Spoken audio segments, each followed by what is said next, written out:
नमस्कार, आप सभी दर्शकों का सबके बोल चैनल पर मैं साहिल गिरदोसो हार्दिक स्वागत करता हूँ। पूर्व विधायिका बारडा से नैना सिंह चौटाला द्वारा जेजेपी प्रत्याशी राजदीप फोगाट के समर्थन में वोट की अपील के लिए चरखी दादरी के विभिन्न गाँव में पहुंची।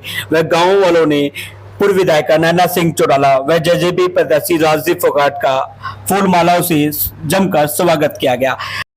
कांग्रेस की भगदड़ को लेकर नैना सिंह चौटाला द्वारा क्या कुछ कहा, जरा आप उनकी जुबानी दोस्तों सुने। कि विधायक बन के विधानसभा पहुंचे। आज बारडा कार्यालय का उद्घाटन था और उसके बाद दादरी के जो है वो 5 गांव में प्रोग्राम है राजदीप के लिए। जननायक जनता पार्टी ने राजदीप को अपना उम्मीदवार चुनकर यहाँ भेजा है और मैं आपके माध्यम से पूरे दादरी हलके के लोगों से कहूंगी कि एक बहुत नेक, ईमानदार और अच्छा सेवक है। आप अपना कीमती वोट देकर, अपना साथ, सहयोग और आशीर्वाद देकर राजदीप फोगाट जी को जिताकर विधानसभा भेजने का काम करें।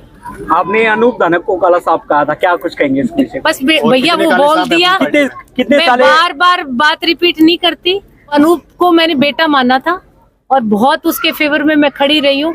तो गुस्सा अगर आता है ना तो माँ को ही आता है, क्योंकि दुष्यंत तो उसको ये कैबिनेट मिनिस्टर नहीं बना रहा था। अनूप के लिए मैं खड़ी हुई थी। मैंने कहा नहीं, अनूप को मैंने बेटा मानना है और बहुत उसकी मतलब उसको कहाँ से कहाँ निकाल के हम लोग लाए थे। इसलिए जब बहुत क्लोज आदमी छोड़ के जाता है ना, तब मेरे को लगता है हमारे घर में किसी को तकलीफ नहीं हुई, मुझे तो तकलीफ हुई है उम्मीद। तो इसलिए माँ है, कुछ भी बोल सकती हूँ मैं उसको। काफी विधायक पार्टी छोड़कर जा रहे हैं, इस विषय को लेकर क्या कुछ? छोड़ के चले गए, अब कोई छोड़ के नहीं जा रहा। और ज्यादा तो मैं ये कहूंगी आप लोगों से, मीडिया से, आप भाई बंधु हो, आप किसी को भी चढ़ा सकते हो, आप किसी को भी गिरा सकते हो, पर बीजेपी और कांग्रेस में जो भगदड़ मची हुई है आप उसकी बात करो। आज कितने लोग बीजेपी को छोड़ छोड़ के जा रहे हैं, कितने लोग जेजेपी में आए हैं, कांग्रेस के बीजेपी में जा रहे हैं, बीजेपी के कांग्रेस में जा रहे हैं। टिकट्स जो पैसों में बांटी है, मैं कहती हूँ कांग्रेस ने तो थैला भर के पैसे इकट्ठा करने का काम किया है। कल मैं आदमपुर थी, वहाँ 42 लोगों से फार्म भरवाए आदमपुर में, और टिकट किसको दी? जिसका फार्म नहीं भरवाया, 43वें आदमी को। तो ये 42 के पैसे इकट्ठे कर लिए ना। अब मेरे बारडा में मैं पहले आई थी तो मैं कहती हूँ सड़क जो थी वो हर कैंडिडेट से भरी पड़ी थी। कम से कम 68 होंगे उम्मीदवार, 65 उम्मीदवार थे, और टिकट किसको दे दी? सोमवीर को, जिनका टिकट में नाम भी नहीं था। तो इन्होंने तो शायद एक पैसा इकट्ठा करने का, लोगों को बेवकूफ बनाने का एक जरिया ढूंढ लिया और टिकट किसी तीसरे आदमी को दे दी। पर लोग बहुत समझदार हैं। मैं तो दादरी की जनता से कहूंगी कि राजदीप जो है ये शासक नहीं, सेवक बन के आप लोगों के बीच में रहेगा। तो please vote for Rajdeep. JJP की कितनी सीट मानते हैं? इतना बता सकती हूँ, अभी मैं कोई आकलन इस चीज का अभी करा नहीं कि हमारी कितनी सीट्स आएंगी। हम जो है वो एक बहुमत के साथ आएंगे, त्रिंकुश विधानसभा बनेगी। काफी गांव में आपका विरोध भी हुआ था, उसको लेकर क्या कुछ कहते? अब पहले गांव का विरोध हुआ, मैंने भाई कह दिया, मैंने कहा तुमने जो निकालना था वो लोकसभा में निकाल लिया, अब आप भी पीछे की बातें छोड़ दो और एक नई शुरुआत कर लो। बुद्धि दे विसार दे, आगे की सुधी ले। अब आगे की सुधी ले लो विधानसभा की। गांव का दौरा कैसा रिस्पॉन्स मिल रहा है? मैं तो अभी बिरईकला गई हूँ और बरसाना गई हूँ और यहाँ आई हूँ। तीनों जगह मुझे तो बहुत अच्छा रिस्पांस लग रहा है राजदीप के फोगाट में, जननायक जनता पार्टी। क्या मुद्दे लेकर चल रहे हैं पार्टी की तरफ? सबसे बड़ा मुद्दा है बेरोजगारी आज के दिन, तो सबसे बड़ा मुद्दा है महंगाई, और सबसे बड़ा मुद्दा मैं कहूँगी स्कूलों में टीचर्स की कमी। बाकी मुद्दे ही मुद्दे हैं हरियाणा में। मैं तो हरियाणा के लोगों से कहूंगी कि एक मौका जो है वो खुले हाथ से दुष्यंत चौटाला को देने का करें, जननायक जनता पार्टी को देने का करें। कांग्रेस में भगदड़ देखने को मिल रही है, क्या कुछ कहेंगे? पूर्व चेयरमैन निर्दलीय फॉर्म भर चुके हैं, मनीषा सांगवान जी कांग्रेस सबसे उम्मीदवार घोषित कर दी गई है, क्या कुछ कह दिया? ये भगदड़ जो मची हुई है ना, ये ही कांग्रेस की गोभी खोदेगी, ये कांग्रेस को हराने का काम करेगी। ये जो एक दूसरे की अब टांग खींचनी शुरू हो जाएगी ना, अभी तो नॉमिनेशन 12 तक चला है, 16 तक उन पे प्रेशर डाल डाल के निकलवाएंगे।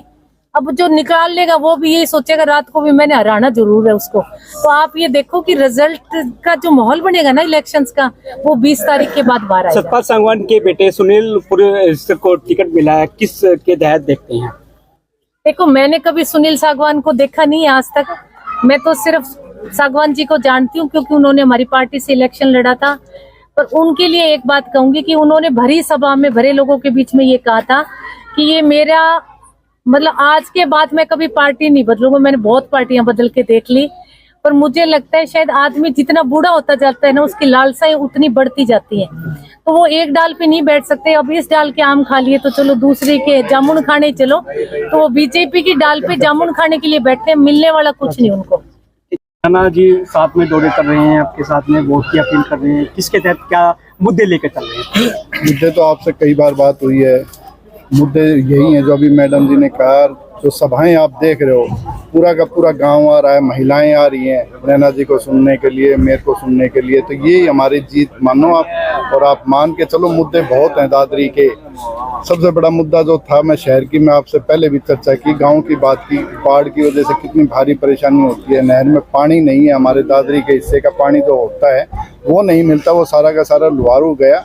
तो उसके लिए सबसे बड़ी लड़ाई है कि किसानों को उनके हक का पानी मिलना चाहिए, जोड़ों में पानी जाना चाहिए, पीने का पानी मिलना चाहिए। ये हमारे लिए सबसे बड़ा मुद्दा है।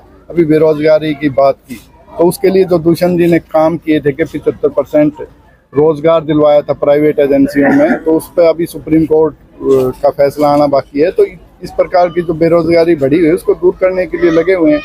मगदाना गांव में काफी घर डूब चुके हैं, पानी ये लबालब हो चुके हैं, क्या कहेंगे इसको? आप दादरी हल्के की बात करो, मैं दादरी की बात कर रहा हूँ। दादरी शहर में जब से 150 करोड़ रुपए आया है, एक बूंद पानी नहीं रही है। आपने भी देखा रात को कितनी बारिश हुई है और सुबह बिल्कुल भी पानी नहीं। चरखी दादरी लोहारू चौक पर पानी इतना भरा हुआ है, क्या आप कहेंगे? 24 जगह की बात मत करो, आप ऐसी तो बात करो जो पूरे शहर की समस्या थी। शहर की बात की जाए, सड़कें टूटी हुई हैं, सड़कें अभी तक बनी नहीं है। विधायक तो सोमवीर था, राजदीप थोड़ा ना विधायक था। 150 करोड़ रुपए लेके आए, सबने माना, पूरा शहर मानता है कि दूषण वो 150 करोड़ लगे तो नहीं है दादरी शहर में, लोग दादरी कह रहे में हैं। लगे हैं 30 करोड़ रुपए लग गए। उसी का परिणाम है कि शहर के अंदर आज के दिन पानी नहीं है, और फिर भी हम अपना दोष ये नहीं मानते कि सारा का सारा हमारा है। आप मान के चलें कि हम कोई ना सांसद थे ना MLA थे हमारे, फिर भी हमने अपनी ड्यूटी निभाई, दूषण जी के माध्यम से काम कराया, कहीं जरूरत पड़ी तो नैना जी के माध्यम से काम कराया।